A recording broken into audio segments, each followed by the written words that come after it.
So New year to you all, because 2017, as far as Motogp goes, starts today.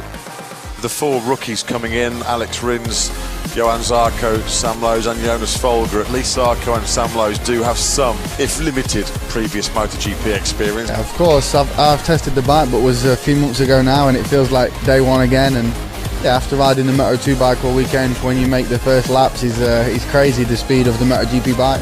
But I feel quite good. We've worked a lot on the hard tyre, so this afternoon we should be able to be a bit faster with the softer one. And yeah, I feel quite relaxed. I feel like you know, he's a day one at school, so we have to learn a lot, but he's a fantastic feeling.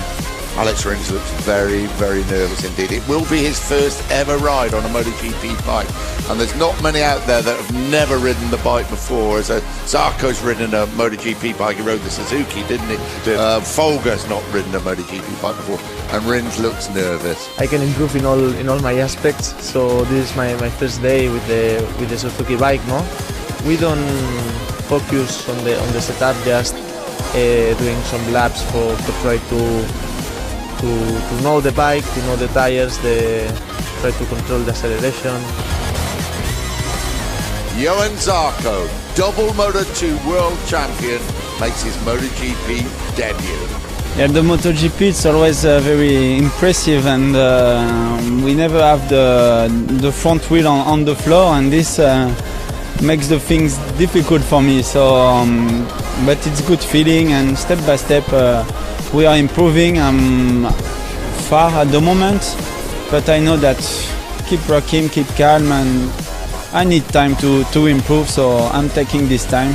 There's Jonas Folger then, about to see him perhaps out on the monster Yamaha Tech 3 machine for the first time. Of course, big moment in the career for the German. You're ready to go now? Yeah, okay. Amazing. The first turn was so impressive. So because I didn't know the feeling, how the power will feel, the bike will feel. So it's very impressive. I enjoy every lap at the moment, and yeah, we did some quite good improvements already. That's interesting that they've taken a lot of the electronics off the bike just to give them the chance to feel the power, just feel the Michelin tyres and everything else, and not have to worry too much about electronics and everything else that goes with riding a MotoGP bike. Really happy, thankful to the team, to Yamaha, that they let me the time to understand the things, but once you understand it, it's working. The plan is to understand the Yamaha.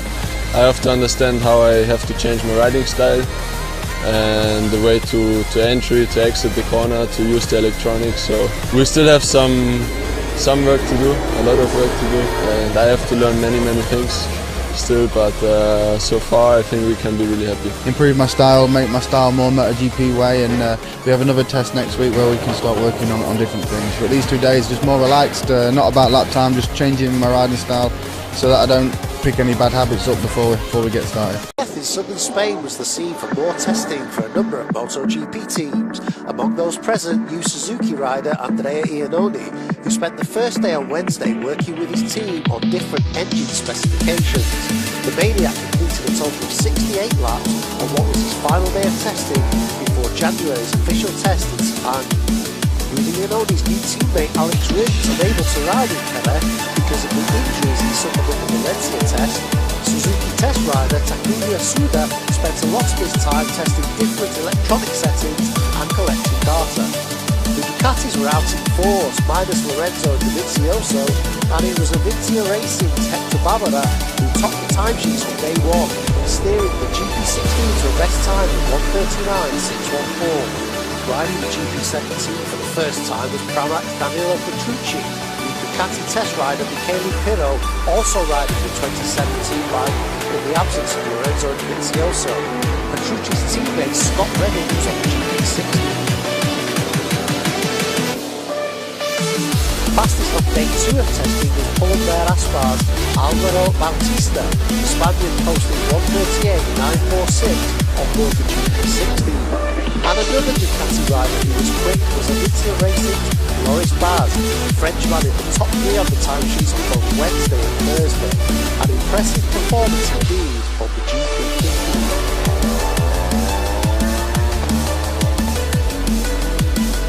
Honda were represented in LF by Jack Miller and test rider Hiroshi Ayano, while the factory teams of KTM and Aprilia were also trackside.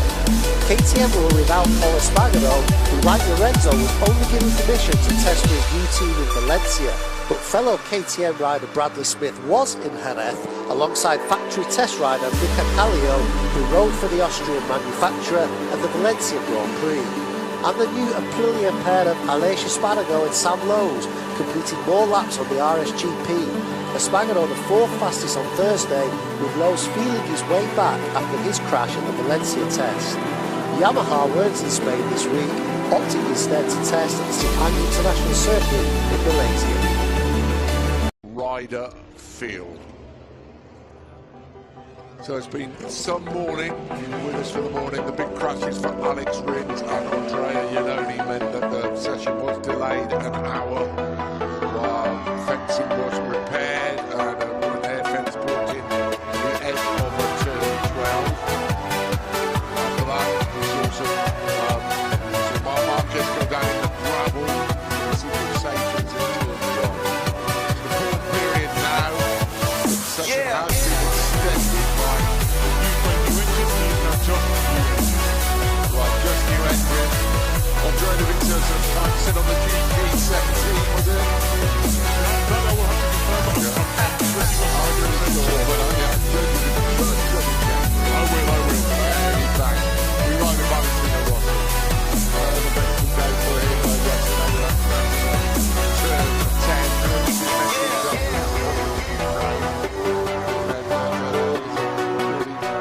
Putting things together really after that penalty was. Didn't start until they closed the game, but very well. Team management have just said yes, that time is definitely set on the GP17 machine, and it's also been on that Jorge Lorenzo is still out on, so he has been predominantly running on the new bike today. Last time, it's getting cooler, isn't it? Not quite yet, but next half an hour, 45 minutes is going to be our only time, I think, to really set it free time. No, absolutely. It's, the track temperature doesn't necessarily drop, massively. It's still warmer than it is when they first start in the morning. However, because the riders who have had the experience of this, so we say, pretty warm track now, they'll know these grip levels, they'll have the right set up to these grip levels, they'll have their mind tuned into these grip levels. And that's where the danger lies.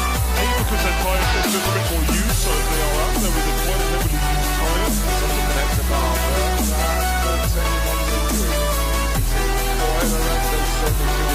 Lorenzo up in the third place. What an afternoon he's doing out of the pack. It turns on top of the chart. Sandwich between them.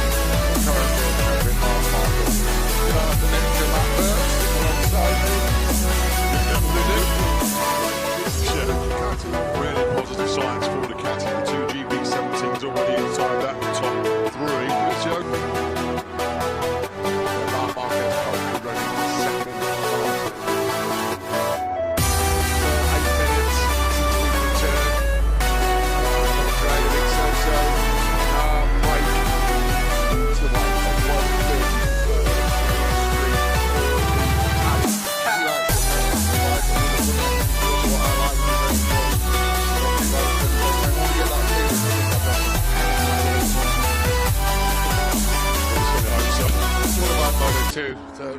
on 2 Grand Prix, what was it, 5? He likes a lot of the bike with the front end, which is also what I like, which is very important.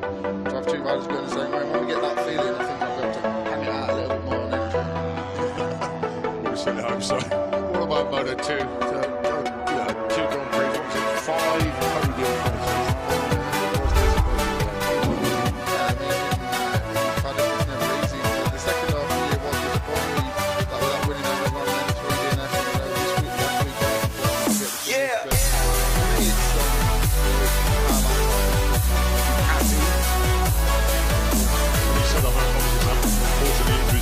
Yesterday's crash again, the opportunity to go out and have a bit of a look at it. Hopefully it's got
body for that reason, but he said it's definitely helped a lot more down with get some transferring results or the right time to start, or it's not seeing the 2 or 3 different tracks. Suzuki, when he was 4th on the grid here, the pole time for Lorenzo's, that record-breaking, fantastic 1:29.401, so he's only half setting up a pole. Look at those two.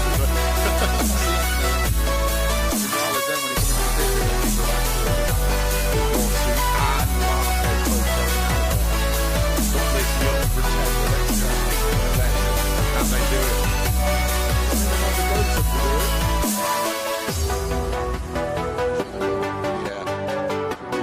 So what do we got? We got just over 1 of the cars left. But in that first sector, over the rise it goes. 14 coming up from our market. It's going to be tight.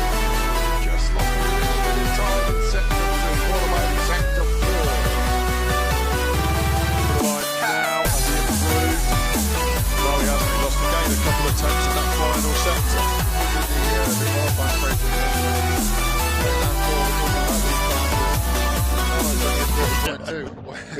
Yeah. And I think That's easy for us to sit here to say that, isn't it? Yeah, we probably say it far too often. I want 30 grand.